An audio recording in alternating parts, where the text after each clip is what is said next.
Hello दोस्तों, स्वागत है हमारे यूट्यूब चैनल रिव्यू राइज पर। आज हम एक्सप्लेन करने वाले हैं ब्रह्मास्त्र पार्ट 1 शिवा मूवी को। यह मूवी 2022 में आई हिंदी लैंग्वेज की फैंटेसी एक्शन एडवेंचर फिल्म है, जिसे अयान मुखर्जी द्वारा डायरेक्ट किया गया है। फिल्म में रणबीर कपूर, आलिया भट्ट, अमिताभ बच्चन, मौनी राय और साउथ के जाने माने एक्टर नागार्जुन मुख्य भूमिका में हैं। यह फिल्म हिंदू पौराणिक कथाओं की कहानी से प्रेरित है। इस फिल्म में शिवा नाम के एक अनाथ लड़के को दिखाया गया है, जिसके पास में पायरोकिनेसिस पावर्स होती है, जिसका मतलब कि वो अपनी मानसिक क्षमता से आग को बना सकता है और उसको काबू में कर सकता है। बाद में उसको पता चलता है कि वह स्वयं एक अस्त्र है जो विशाल ऊर्जा का हथियार है। वह सभी अस्त्रों में से सबसे मजबूत अस्त्र ब्रह्मास्त्र को अंधेरे ताकतों के हाथों में पड़ने से रोकने का प्रयास करता है। कहानी के शुरुआत में अमिताभ बच्चन के बैकग्राउंड वॉइस में बताया जाता है कि सदियों पहले कुछ महान ऋषि मुनि ज्ञानी हिमालय की शरण में घोर तपस्या कर रहे होते हैं। इस बेहद कड़ी तपस्या से उन्हें मिलता है एक अनोखा वरदान, जो एक ब्रह्म शक्ति है। इस ब्रह्म शक्ति से अनेक प्रभावशाली अविश्वसनीय अस्त्रों का जन्म होता है, जो प्रकृति की विभिन्न शक्तियों से बने और भरे हुए हैं, जैसे वानरास्त्र, नंदी अस्त्र, प्रभा अस्त्र, अग्नि अस्त्र, और सबसे आखिर में जन्म होता है उस सबसे महान और अत्यंत शक्तिशाली अस्त्र ब्रह्मास्त्र का, जिससे और सभी अस्त्रों की शक्ति जुड़ी हुई है। और इस अस्त्र को ऋषि मुनियों ने ब्रह्मास्त्र नाम दिया। इन सभी ऋषि मुनियों ने अस्त्रों समेत ब्रह्मास्त्र की रक्षा का वचन लिया और इन ऋषियों का नाम ब्रह्मांश पड़ गया। ब्रह्मांश के सदस्य समाज में ही रहकर और अन्य अस्त्रों की मदद से ब्रह्मास्त्र की रक्षा करते हैं। आगे सभी सदस्य पीढ़ी दर पीढ़ी अस्त्रों को आगे सौंपते जाते हैं और फिल्म की कहानी जुड़ती है प्रेजेंट टाइम में मौजूद ब्रह्मांड से, जहां हमें मुंबई में दशहरा मौसम में एक आम आदमी की तरह जिंदगी गुजार रहे एक लड़के को दिखाया जाता है, जो डीजे ऑपरेटर होता है और उसका नाम शिवा है, जिसको नहीं मालूम होता है कि उसके अंदर की सोई हुई आग इस अस्त्रों की दुनिया को रोशन करने वाली है, क्योंकि आज दशहरे के दिन ब्रह्मास्त्र की नई लड़ाई शुरू होने वाली है। शिवा जैसे ही अपनी आंख को बंद करता है तो उसके दिमाग में कुछ फ्लैशेस आते हैं, जिसमें वो देखता है कि दिल्ली का एक साइंटिस्ट जिसका नाम मोहन भार्गव होता है, वो एक पत्थर के टुकड़े पर कोई रिसर्च कर रहा होता है और वो पत्थर का टुकड़ा ब्रह्मास्त्र का एक टुकड़ा होता है, क्योंकि वर्षों पहले जब ब्रह्मास्त्र में बहुत ज्यादा पावर थी तब उसको कम करने के लिए उसे 3 टुकड़ों में तोड़ दिया गया था और उनमें से एक टुकड़ा मोहन के पास में होता है। अब मोहन के पास में 2 लोग आते हैं और उससे वो पत्थर का टुकड़ा मांगते हैं, लेकिन मोहन वो टुकड़ा देने से मना कर देता है, जिससे वो दोनों उस पर हमला कर देते हैं। मोहन उन दोनों को जोर और रफ्तार कहकर बुलाता है। मोहन उनको अपनी बातों में उलझा कर रखता है और वो अपने पैर में किसी लाइट की तरह दिखने वाले एक पायल को पहन लेता है, जो कि उन सभी अस्त्रों में से एक अस्त्र होता है, जिसका नाम होता है वानरास्त्र। मोहन उन दोनों से काफी देर तक लड़ता है और अंत में वहां से एक लंबी छलांग लगाकर भाग जाता है। जोर और रफ्तार के जाने के बाद में मोहन फिर से वापस वहां पर आता है और एक दूरबीन को उठाता है, जो उसके खून के संपर्क में आने से अपना रूप बदल लेता है, जिसके अंदर वो पत्थर का टुकड़ा होता है। तभी उसके ऊपर अग्नि अस्त्र से हमला हो जाता है और उसके पीछे से एक औरत आती है जिसका नाम जुनून होता है। जुनून मोहन को बंदी बना लेती है और उससे उसका वानरास्त्र और उस पत्थर के टुकड़े को छीन लेती है। उधर फिर से हमें शिवा को दिखाया जाता है, जो कि इन सभी चीजों को वो अपने फ्लैशेस में देख रहा होता है। शिवा यहाँ पर एक लड़की को देखता है और इससे इम्प्रेस हो जाता है। शिवा दोबारा फिर से एक क्लब में डीजे बजा रहा होता है और वो इस लड़की को फिर से देखता है। शिवा इस लड़की के पीछे पीछे जाता है, जहाँ पर उसे पता चलता है कि उस लड़की का नाम ईसा है। ईसा भी शिवा को देखकर इम्प्रेस हो जाती है और शिवा उसे एक छोटी सी पार्टी में आने के लिए कहता है। ईसा मान जाती है। अब शिवा ईसा को लेकर एक अनाथ आश्रम में जाता है, जहाँ पर वो ईसा को बताता है कि वह एक अनाथ है और उसे अपने पिता के बारे में कुछ भी मालूम नहीं है। शिवा ईसा को लेकर अपने कमरे में जाता है, जहाँ पर ईसा उसकी माँ के बारे में पूछती है। शिवा उससे बताता है कि उसकी माँ पहले इसी कमरे में रहा करती थी, जिसकी वजह से उसने इस कमरे को भाड़े पे ले लिया, जिससे वो अपनी माँ के करीब रह सके, और उसे एक शंख को दिखाकर बताता है कि उसकी माँ की दी हुई ये आखिरी निशानी है। वो दोनों आपस में बातें कर रहे होते हैं, तभी शिवा को दोबारा से फ्लैशेस आने लगते हैं और वो ईसा से दूर भागने लगता है। उसे फिर से वही फ्लैशेस आने लगते हैं, जिसमें मोहन और जुनून दिखाई देते हैं, जहाँ पर जुनून मोहन को बताती है कि आखिर 7 दिनों की लड़ाई के बाद में तुम्हें मेरी शक्ति के आगे झुकना ही पड़ा। जुनून मोहन के दिमाग पे अपना पूरा कंट्रोल कर चुकी होती है। वो उससे पूछती है कि ब्रह्मास्त्र के पहले टुकड़े के रक्षक तुम हो, तो दूसरे टुकड़े का रक्षक कौन है? चूंकि मोहन के दिमाग पर जुनून का काबू होता है, जिससे उसे पता चल जाता है कि दूसरे टुकड़े का रक्षक बनारस में रहने वाला एक आर्टिस्ट है जिसका नाम अनीस है, और तीसरा टुकड़ा किसी गुरु के पास में, जो कि कहीं पहाड़ों पर एक आश्रम में रहता है। जुनून को गुरु के बारे में और उसके आश्रम के बारे में कुछ पता चल पाता कि उससे पहले ही मोहन फिर से होश में आ जाता है और जिस कुर्सी से बंधा होता है उसको धक्का देकर उसके साथ ही बिल्डिंग से नीचे गिर जाता है और मर जाता है। इधर शिवा बेहोश होकर पूरी रात किसी दूसरे के घर में पड़ा रहता है और जब इसको होश आता है तो उसे ईसा के बारे में याद आता है, जो उसे छोड़कर चला आया था। और शिवा फिर से अनाथ आश्रम में जाता है, जहाँ पर उसे बच्चों के द्वारा पता चलता है कि ईसा 2 घंटे उसका इंतजार करने के बाद यहाँ से चली गई। अब शिवा को ईसा के घर का पता मालूम नहीं होता, तो बच्चे उसको बताते हैं कि ईसा उसकी फेसबुक फ्रेंड है और शिवा को बताते हैं कि पूजा में जिस पंडाल में हमने डीजे बजाया था वो उसका ही पंडाल था और आज उसके यहाँ फिर से कोई प्रोग्राम है। अब शिवा सीधे वहाँ से ईसा के प्रोग्राम में चला जाता है जहाँ पर माँ काली की पूजा का प्रोग्राम होता है। वहाँ आने के बाद में शिवा जब माँ काली की मूर्ति को देखता है तो उसे फिर से मोहन और अनीस के फ्लैशेस आने लगते हैं और वो माँ काली के आगे हाथ जोड़कर उनसे मदद करने की प्रार्थना करता है। तभी उसकी नजर वहीं पास में पड़े अखबार पर पड़ती है जिसमें मोहन के आत्महत्या करने की न्यूज छपी होती है। मोहन की आत्महत्या की न्यूज को देखने के बाद में शिवा बहुत अपसेट हो जाता है और इंटरनेट की मदद से मोहन के बारे में जानकारियां इकट्ठा करने लगता है, क्योंकि पहले उसे लगता था कि वो जो भी अपने फ्लैशेज में देख रहा था वो सब एक सपना है, लेकिन न्यूज को देखने के बाद में वो बहुत आश्चर्यचकित हो जाता है। अब वहाँ पर ईसा भी आ जाती है और शिवा ईसा को बताता है कि न्यूज में जिस मोहन की आत्महत्या के बारे में दिखा रहे हैं उसको मैंने लाइव टेलीकास्ट देखा है, वो भी अपने सपने में। लेकिन वो सपना केवल सपना ही नहीं था। शिवा उसको बताता है कि मोहन ने आत्महत्या नहीं की है, उसका मर्डर हुआ है। शिवा ईसा से बताता है कि इस दुनिया में कुछ तो चल रहा है जो नॉर्मल लोगों की समझ से परे है और बताता है कि मोहन कोई ब्रह्मांड का हिस्सा था। मोहन को जिन 3 लोगों ने मारा है अब वो किसी और को ढूंढ रहे हैं जो वाराणसी में है और वो एक आर्टिस्ट है जिसका नाम अनीस है। अब ईसा और शिवा अनीस के बारे में इंटरनेट की मदद से जानकारी इकट्ठा करते हैं और शिवा और ईसा अनीस को बचाने के लिए बनारस निकल जाते हैं। बनारस में पहुंचने के बाद में वो दोनों नाव में बैठे होते हैं जहाँ पर अचानक से शिवा के हाथ से आग निकलने लगती है और यह देखकर ईसा डर जाती है। तब शिवा ईसा को बताता है कि आग से मेरा कुछ तो रिश्ता है जिससे मुझे जलाती नहीं है। वो ईसा को बताता है कि जब वो 1 साल का था तो जिस कमरे को उसने दिखाया था उसमें आग लगी थी और उस आग में उसकी माँ जलकर मर गई थी, लेकिन आग से शिवा नहीं जला और जिंदा बच गया। तब से आग उसे जलाती नहीं है। ईसा उससे आगे से कोई भी राज छुपाने के लिए मना करती है। तभी शिवा उसको प्रपोज कर देता है। अब शिवा वहाँ पर उन तीनों किलर्स को देख लेता है जो अनीस को मारने और ब्रह्मास्त्र के टुकड़े को लेने के लिए आए होते हैं। वो ईसा से बताता है कि हमें इनसे पहले आर्टिस्ट के पास में पहुंचना होगा और वो आर्टिस्ट को ढूंढने के लिए चले जाते हैं। वो लोग आर्टिस्ट को ढूंढ ही रहे होते हैं कि तभी उनकी नज़र एक बिल्डिंग पे पड़ती है जहाँ पर रफ्तार दिखाई देता है और उसके पैर में मोहन का अस्त्र यानी कि बानरास्त होता है। अब वहाँ पर वो लोग आर्टिस्ट को देखते हैं और उसके पीछे पीछे जाने लगते हैं। इनके पीछे जोर और जुनून भी आ रहे होते हैं। शिवा आर्टिस्ट के पास में पहुंच जाता है और जैसे उससे बात करने वाला होता है तभी वहाँ पर रफ्तार भी आ जाता है। ईसा रफ्तार को चकमा दे देती है जिससे शिवा आर्टिस्ट को लेकर दूसरे कमरे में आ जाता है और उसे सारी घटना के बारे में बता देता है। इधर रफ्तार ईसा को अपने गन से मारने वाला होता है तभी वहाँ पर आर्टिस्ट आ जाता है और ईसा को बचा लेता है, लेकिन आर्टिस्ट को गोली लग जाती है। अब आर्टिस्ट अपने अस्त्र का यूज करता है। यहाँ हमें पता चलता है कि अनीस यानी कि आर्टिस्ट के पास में भी एक अस्त्र होता है जिसका नाम नंदी अस्त्र होता है। वो अपने नंदी अस्त्र का यूज करके ईसा और शिवा को वहां से लेकर निकल जाता है। रास्ते में अनीस अपने घाव को नंदी अस्त्र की मदद से ठीक कर लेता है। शिवा अनीस को अपने फोन में आश्रम का लोकेशन डालने के लिए देता है। शिवा जब लोकेशन को देखता है तो उसे पता चलता है कि आश्रम हिमालय के पास में है और वहां पर जाने में इन्हें 20 घंटे लगेंगे और ये सभी हिमालय की तरफ निकल देते हैं।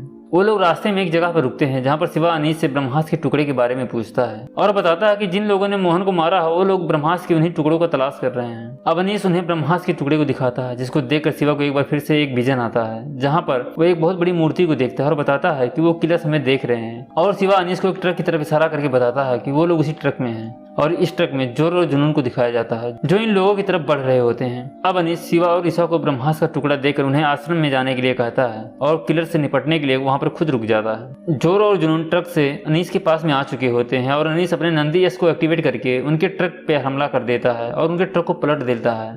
लेकिन जोर अपनी बंदूक से अनीस के ऊपर फायरिंग करने लगता है जिससे अनीस कमजोर हो जाता है। लेकिन गोली लगने के बाद भी अनीस अपनी पूरी ताकत से ट्रक को पीछे की तरफ धकेलने लगता है। ट्रक को पीछे खिसकता देखकर जुनून और जोर कवच अस्त्र को पहन लेते हैं। अब अनीस ट्रक को और ज्यादा ताकत लगाकर खाई में लेकर गिर जाता है। इधर शिवा को अनीस और दोनों किलर्स के नीचे गिरने का एहसास हो जाता है। अब तीसरा किलर यानी कि रफ्तार शिवा और ईसा का पीछा करने लगता है और ये उससे बहुत देर तक लड़ते रहते हैं और अंत में वो आश्रम के पास में पहुंच जाते हैं जहां पर आश्रम के गेट के सामने खाई में गाड़ी और रफ्तार को गिरा देते हैं जिससे इनको लगता है कि रफ्तार अब मर चुका है और ये लोग आश्रम के गेट के पास में आ जाते हैं। लेकिन आश्रम का गेट बंद होता है जिससे शिवा गेट पे चलकर दूसरी तरफ गेट को खोलने के लिए चला जाता है। तभी वो तीसरा किलर रफ्तार खाई से बाहर निकलता है और ईसा के ऊपर हमला करने के लिए आगे बढ़ता है। शिवा ईसा को बचाने के लिए अपने हाथ को आगे बढ़ाता है और शिवा के अंदर से अग्नि अस्त्र निकलने लगती है और रफ्तार को जला देती है। शिवा के अग्नि अस्त्र के जागृत होते ही आश्रम के गुरु को इसका पता चल जाता है और वह तुरंत बाहर आ जाते हैं और शिवा वहाँ पर बेहोश हो जाता है।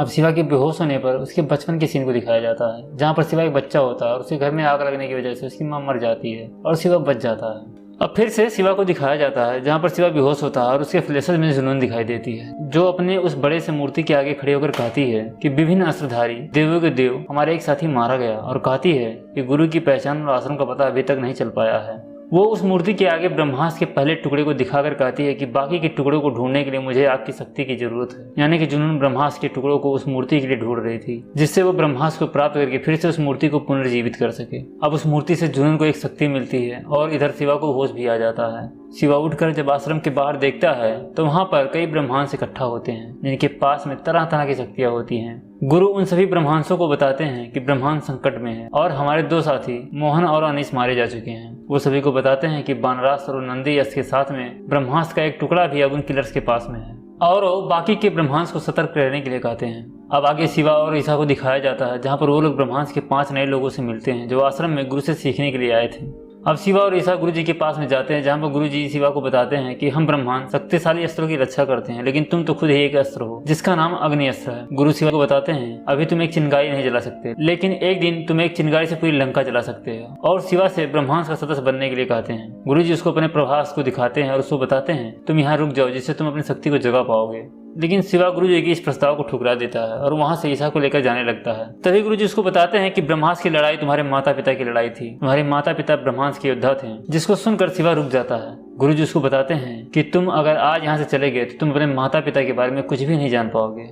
शिवा को अपनी माँ के बारे में कुछ पता होता है, लेकिन अपने पिता के बारे में कुछ भी नहीं पता होता है। शिवा अपने माता पिता के बारे में गुरुजी से पूछता है, लेकिन गुरुजी उसको पूरी कहानी बताने के लिए कहते हैं कि इसके लिए तुम्हें यहाँ रुकना पड़ेगा। शिवा यह सब सुनकर आश्रम में रुकने के लिए तैयार हो जाता है। गुरुजी शिवा से कहते हैं कि ईसा को आश्रम के सीनियर सिटीजन के साथ वापस जाना होगा, फिर उसे तुम्हारा सारा सामान लेकर वापस बुला लिया जाएगा। ईसा आश्रम के सीनियर सिटीजन के साथ में वापस आ जाती है। इधर शिवा से गुरुजी उसके सपने के बारे में पूछते हैं। शिवा उनसे बताता है कि उसके सपने में 2 किलर जोर और जुनून आते हैं, जिन्हें ब्रह्मास्त्र की तलाश है, और बताता है कि जुनून के पास में एक कोयले की तरह टूटा हुआ पत्थर है जिसमें कुछ ताकत है। जुनून किसी के लिए ब्रह्मास्त्र को पाना चाह रही है, क्योंकि उसका भी कोई गुरु है। अब शिवा उन 5 लोगों के साथ में अपनी पावर को जगाने की कोशिश करता है, जिन्हें गुरुजी ने अपने अपने अस्त्रों का प्रयोग करना सिखाया था। उन लोगों के पास में भी अपने अपने अस्त्र होते हैं, जैसे किसी के पास में नागास्त्र, किसी के पास पवन अस्त्र, किसी के पास कवचास्त्र। शिवा अपनी शक्ति को जगाने का बहुत प्रयास करता है, लेकिन असफल रहता है। शिवा और बाकी 5 लोग आश्रम के बाहर रखे एक नाव में बैठे होते हैं, जहाँ पर वो नाव पर अमृता और देव को लिखा हुआ देखता है।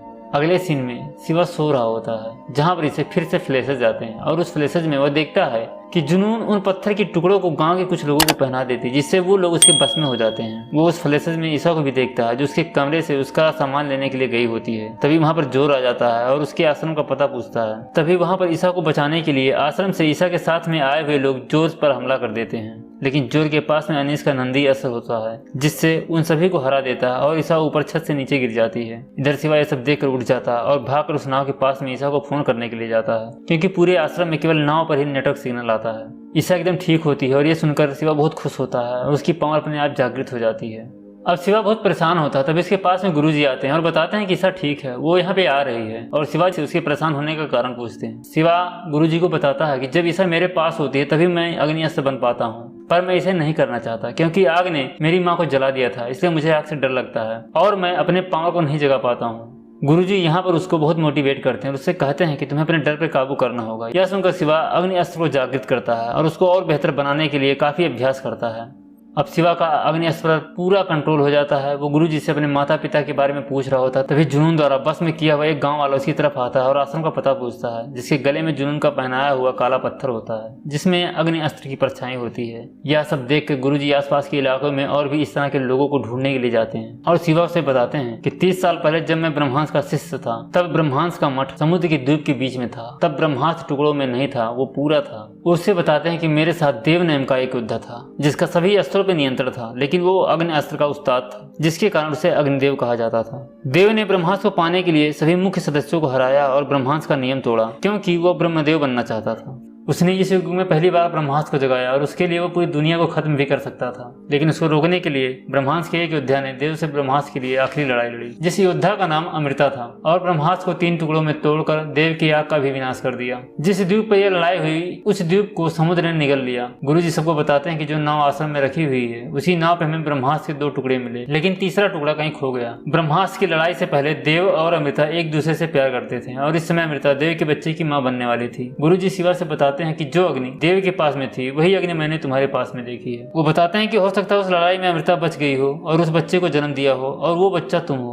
शिवा उनसे कहता है कि इस बात का कोई सबूत नहीं है कि मैं ही वो बच्चा हूँ। तभी वहाँ पर अचानक से आग जलने लगती है और उन्हें गाँव में से एक घर से काले पत्थर की ताबीज मिलती है और गुरुजी शिवा को और बाकी कहानी बाद में बताने के लिए कहते हैं और वो सभी गाँव के सभी लोगों को ढूंढने के लिए जाते हैं और देखते हैं कि जुनून ने गाँव के सभी लोगों को अपने बस में कर लिया है। जुनून सभी लोगों से आश्रम को ढूंढने के लिए कहती है और उन सभी बस में केवल लोगों से काले पत्थर की शक्ति के बारे में बताती है, जिसे सुनकर शिवा भी उस काले पत्थर को पहन लेता है और उसे फिर से फ्लैशेस आने लगते हैं, जहाँ पर वो उस मूर्ति को देखता है जो पहले भी जुनून के साथ में देखा करता था। वो मूर्ति किसी और की नहीं बल्कि देव की मूर्ति होती है, लेकिन इस पत्थर को पहनने की वजह से जुनून को आश्रम का पता मालूम चल जाता है और उन सभी के वहाँ होने का भी। जुनून अपनी सेना से उनके ऊपर हमला करने के लिए कहती है, तभी गुरुजी अपने प्रभास से एक बड़े से पेड़ को गिरा देते हैं और सभी लोग वहाँ से आश्रम में चले आते हैं। गुरुजी सभी को बताते हैं कि आश्रम अब सुरक्षित नहीं है और वो लोग यहाँ तक पहुंचे उसके पहले हमें ये आश्रम छोड़ना होगा। शिवा जब अंदर जाता है तो वहाँ पर ईसा आ चुकी होती है। शिवा ईसा को देखकर बहुत खुश होता है। ईसा शिवा को उसकी माँ से मिले शंख को भी आश्रम में लाई होती है। तभी वहाँ पर गुरुजी आ जाते हैं और शिवा से कहते हैं कि तुम्हें सबूत चाहिए था कि तुम देव और अमृता के बेटे हो और वो शिवा के खून को शंख के ऊपर गिरा देते हैं, जिससे वो शंख अपना रूप बदलता है, जिसके अंदर ब्रह्मास्त्र का तीसरा टुकड़ा भी होता है। गुरुजी शिवा को बताते हैं कि जब अमृता ने ब्रह्मास्त्र के 3 टुकड़े किए तो उसने एक टुकड़ा अपने पास में रख लिया और उसे माया अस्त्र से शंख के रूप में बदल दिया, जो केवल अपने मालिक के खून से ही अपने असली रूप में आता है और तुम्हारे अंदर अमृता का खून है। शिवा बताता है कि उस लड़ाई में केवल उसकी माँ ही नहीं बल्कि उसके पिता देव भी जिंदा बच गए थे और आज भी ब्रह्मास्त्र पाना चाह रहे हैं। वो बताता है कि जब उसने उस पत्थर को पहना था तो उसने देव को देखा था जिसके पास में कई अस्त्र थे और एक टूटा हुआ अस्त्र भी था जो अग्नि अस्त्र था, जिससे मैं भी जुड़ा हुआ हूँ। और बताता है कि जुनून, जोर और बाकी सभी जो ब्रह्मास्त्र को ढूंढ रहे हैं सभी उसकी सेना है। अब शिवा को अपने माता पिता के बारे में सारी बातें पता हो चुकी होती हैं और आश्रम से सभी को बाहर भेज दिया जाता है, कुछ लोगों को छोड़ के। अब रात में जुनून अपनी सेना के साथ में आश्रम में आती है और शिवा को बेहोश कर बाकी सभी को बंदी बनाकर ब्रह्मास्त्र का दूसरा टुकड़ा और रानी को लेकर चली जाती है। शिवा को जब होश आता है तो गुरुजी से कहता है कि ब्रह्मास्त्र के तीसरे टुकड़े को जुनून को सौंप कर रानी को वापस लाने जा रहा हूँ। अब शिवा और ईसा जुनून के पास में आ जाते हैं, जहाँ पर शिवा ब्रह्मास्त्र के तीसरे टुकड़े को ऊपर उछाल देता है और अपने आग्नेय अस्त्र को चलाता है और जुनून के लोगों से बहुत देर तक लड़ता है, जिससे उसकी आग और भी तेज जलने लगती है और जुनून जलास्त्र को चला देती है, जिससे वहां पर बारिश होने लगती है और शिवा की आग बुझ जाती है। तभी वहां पर आश्रम के 5 लोग आ जाते हैं जो अपने अपने अस्त्र से जुनून के ऊपर हमला करने लगते हैं। अब जुनून ब्रह्मास्त्र के टुकड़ों को लेने के लिए ईसा के पीछे पड़ जाती है, जिससे वो शिवा को पुकारती है और शिवा फिर से अग्नि अस्त्र को जागृत कर देता है और जुनून के सभी लोगों को मारते हुए आगे बढ़ता है। इधर जुनून ईसा के पास में पहुंच चुकी होती है, लेकिन शिवा उसको रोकने के लिए वहां पर आ जाता है। तभी जोर भी वहां आ जाता है और शिवा से लड़ने लगता है, लेकिन शिवा जोर को मार देता है। इधर जुनून ईसा से ब्रह्मास्त्र का तीसरा टुकड़ा लेने के लिए आगे बढ़ती है और नीचे खाई में गिर जाती है। सभी को लगता है कि जुनून मर चुकी है, लेकिन जुनून खाई से दोबारा वापस निकल कर आती है और ईसा से ब्रह्मास्त्र के टुकड़े को लेकर सभी टुकड़ों को जोड़ देती है, जिससे ब्रह्मास्त्र जाग जाता है। लेकिन जुनून ब्रह्मास्त्र के पावर को झेल नहीं पाती और फिर से नीचे दूर खाई में गिर जाती है। चूंकि ब्रह्मास्त्र जाग चुका होता है और तबाही होना शुरू हो जाता है, लेकिन शिवा ईसा को बचाने के लिए ब्रह्मास्त्र को कंट्रोल करने लगता है और अंत में उसे पूरी तरह से कंट्रोल भी कर लेता है। पहले शिवा को अग्नि अस्त्र चलाने के लिए आग की चिंगारी की जरूरत पड़ती थी, लेकिन ब्रह्मास्त्र पर कंट्रोल करने के बाद में उसके अंदर से ही आग उत्पन्न हो सकती थी। अब सब कुछ एकदम शांत हो जाता है और ये मूवी यहीं पे खत्म हो जाती है। इस मूवी के पोस्ट क्रेडिट सीन में दिखाया जाता है कि जब ब्रह्मास्त्र को जगाया गया था तो जिस द्वीप पर देव पत्थर की मूर्ति में कैद था अब वो आजाद हो गया है। दोस्तों, ये वीडियो अगर आपको पसंद आई हो तो वीडियो को लाइक करें, कमेंट करें, शेयर करें और चैनल को सब्सक्राइब करें।